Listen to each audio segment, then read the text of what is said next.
சைத்திர மாதம் என்று அழைக்கப்படும் சித்திரை மாதத்தின் 10ஆம் அத்தியாயமான 10ஆம் நாள் கதை இனிதே துவங்குகிறது.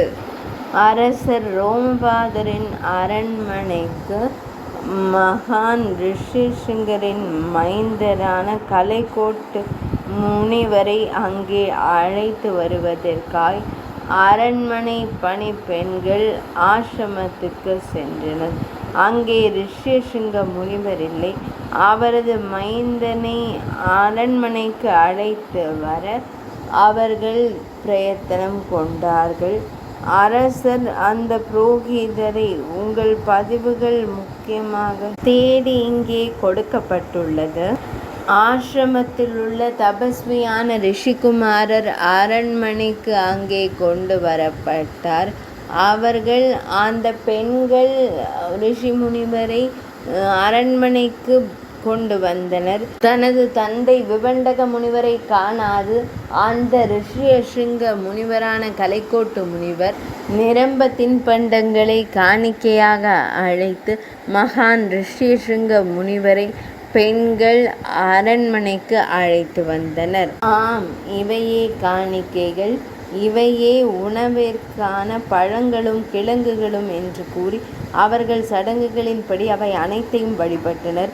ரிஷியின் வழிபாட்டை ஏற்றுக்கொண்ட பின்னர் அவர்கள் அனைவரும் அங்கிருந்து புறப்பட தயாரானார்கள். அவர்கள் தங்களை விபண்டக முனியின் சகோதரர்களாக உணர்ந்ததால் உடனடியாக அங்கிருந்து புறப்பட முடிவு செய்தனர். அவர்கள் பிராமணரை, எங்களிடமும் இந்த சிறந்த பழங்கள் உள்ளன, தயவு செய்து இவற்றை ஏற்றுக்கொள்ளுங்கள் என்றனர்.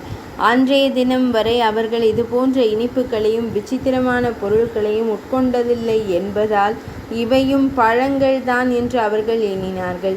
காட்டில் வசிப்பவர்களுக்கு இது போன்ற பொருட்களை சுவைக்கும் பழக்கம் எப்போதும் உண்டு என்று கூறப்படுகிறது.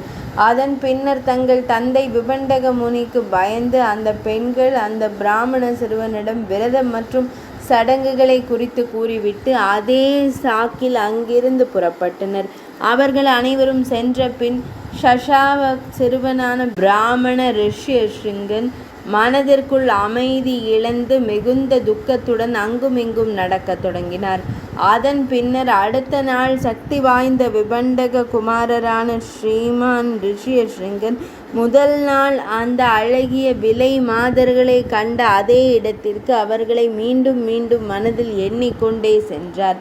பிராமண ரிஷி ஸ்ரீரங்கன் வருவதை கண்டதும் அந்த விலை மாதர்களின் உள்ளங்கள் மகிழ்ச்சியால் மலர்ந்தன. அவர்கள் அனைவரும் அவரிடம் சென்று, சாந்தமானவரே, இன்று எங்கள் ஆசிரமத்திற்கு வாருங்கள். இங்கு பலவிதமான பழங்களும் கிழங்குகளும் ஏராளமாக கிடைத்தாலும் அங்கு நிச்சயமாக சிறப்பு ஏற்பாடுகளை செய்ய முடியும் என்று கூறினர். அவர்களின் வசீகரமான வார்த்தைகளை கேட்டு ரிஷிசிங்க முனிவர் அவர்களுடன் செல்ல ஒப்புக்கொண்டார். மேலும் அந்த பெண்கள் அவரை அங்க தேசத்திற்கு அழைத்து சென்றனர்.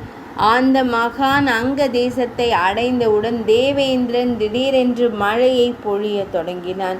அது உலகம் முழுவதையும் மகிழ்வித்தது. அந்த மழை துறவி பிராமணகுமாரர் வந்துவிட்டார் என்பதை மன்னனுக்கு உணர்த்தியது. பின்னர் மன்னன் மிகுந்த மரியாதையுடன் அவரை வரவேற்று தலையில் தலை வணங்கி முழு மரியாதையுடன் அவருக்கு வணக்கம் செலுத்தினான்.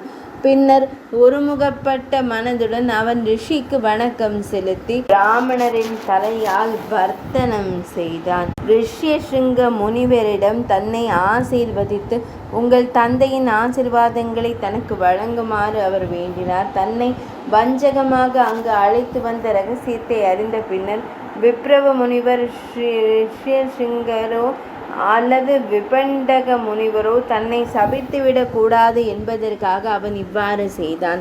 இவ்வாறு கூறிய பின்னர் அரசர் ரிஷிசிங்கரை தனது அந்தரங்க அறைக்கு அழைத்துச் சென்றார். அங்கே அமைதியான மனதுடன் சடங்குகளின்படி தன் மகள் சாந்தாவை அவருக்கு திருமணம் செய்து வைத்தார். இதனால் அரசர் மிகவும் மகிழ்ச்சி அடைந்தார். இவ்வாறு மிகவும் ஒளிமயமான ரிஷிசிங்கர் அரசனால் வணங்கப்பட்டு விரும்பிய அனைத்து இன்பங்களை பெற்று தனது மனைவி சாந்தாவுடன் அங்கே வாழத் தொடங்கினார். இந்த கதையை கூறி முடித்து சுமந்திரன் தசரத மன்னனிடம் கூறினான். ராஜேந்திரனே, தேவர்களில் ஞானியான சனத்குமாரர் ரிஷிகளிடம் கூறிய உன் நலனை குறித்து நான் கூறுவதை மீண்டும் கேட்பாய். இக்ஷ்வாகு வம்சத்தில் தசரதன் என்ற பெயரில் மிகவும் பக்தியும் உண்மையும் உள்ள ஒரு அரசன் இருப்பான் என்று அவன் கூறியிருந்தார். அவர் அங்க தேசத்து அரசனுடன் நட்பாக இருப்பார். அது தசரதனுக்கு பெரும் பாக்கியமாக அமையும். அவனுக்கு பிறக்கும் மகளான சாந்தா, அவளுடைய பெயர் ஷாலினி. அங்க நாட்டில் இளவரசனின் பெயர் ரோமபாதன். புகழ்பெற்ற அரசன் மன்னன் தசரதன் அவனிடம் சென்று, நற்குணம் உள்ளவரே, எனக்கு பிள்ளை இல்லை. நீங்கள் அனுமதித்தால் சாந்தாவின் கணவரான ரிஷ்யசிங்க முனிவர் வந்து என் யாகத்தை செய்வார். இதனால் எனக்கு ஒரு மகன் பிறப்பான். என் வம்சமும் பாதுகாக்கப்படும் என்று கூறுவார்.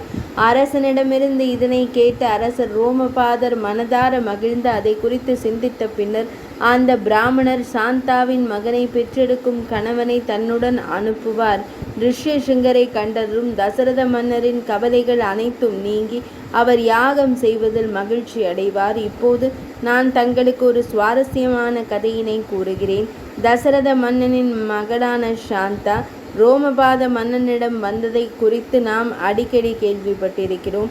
ஸ்ரீ மகாவிஷ்ணு புராணத்தின்படி தசரத மன்னன் மற்றும் அன்னை கௌசல்யின் இளைய மகளான சனதா ரோமபாத மன்னனுக்கு விதவையாக கொடுக்கப்பட்டாள். இதனால் அவள் தசரத மன்னனின் மகளாகவும் ரோமபாத மன்னனின் மகளாகவும் ஆனாள். இந்த முழு சம்பவத்தையும் விவரித்த பின்னர் சுமந்திரன் தசரத மன்னனிடம், சிங்க மன்னனே, தாம் இப்போது தமது படையுடனும் குதிரை படையுடனும் அங்க தேசத்திற்கு சென்று ரிஷ்யசிங்க முனிவரை மரியாதையுடன் இங்கு அழைத்து வர வேண்டும் என்று கூறினான். சுமந்திரனின் இந்த வார்த்தைகளை கேட்ட தசரத மன்னர் பெருமகிழ்ச்சி அடைந்தார்.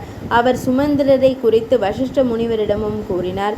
அவரது அனுமதியுடன் அவர் அந்தப்புரத்தின் ராணிகள் மற்றும் அமைச்சர்களுடன் மாபெரும் முனிவரான ரிஷ்யசிங்க முனிவர் வாழ்ந்த அங்க தேசத்திற்கு புறப்பட்டார். சைத்திர மாதம் என்றழைக்கப்படும் சித்திரை மாத மகாத்மியத்தின் 10ஆம் அத்தியாயமான 10ஆம் நாள் கதை இனிதே நிறைவடைந்தது.